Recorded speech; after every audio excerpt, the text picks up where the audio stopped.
at least around 65-70. State Minister w'eky'amashanyarazi Kasai Opolot nagira ngu Gavumenti nekikora okukyendeza ha bei y'amashanyarazi. My talk actually emphasized the need of one, streamlining the systems for delivering services.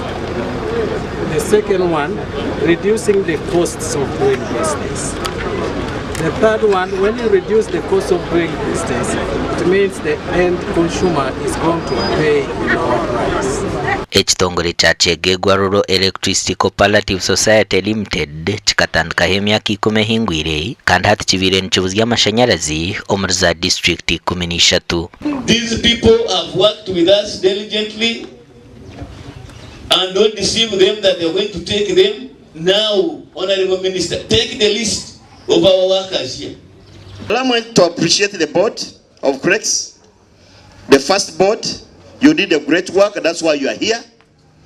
If you did not perform well, mwakwere mutali hano.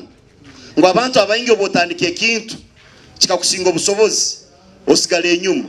But I want to thank you. So na haweki ni sima government ya Uganda hawakire maziri ekitiro obusobozi n'obugiraniriza okulatulira abasanyarazi gana muri sukisezi. Bamemba b'ekitongore hamwe n'abebembezi bari kuvuganaho State Minister w'eky'amashanyarazi Kasai Opolot omutawuni ya Kyegegwa borekera okukwatwa habwa Gavumenti kubiha amashanyarazi gabo kandi hineva mushabire. Buli mugambi wena kubaza are silent about that.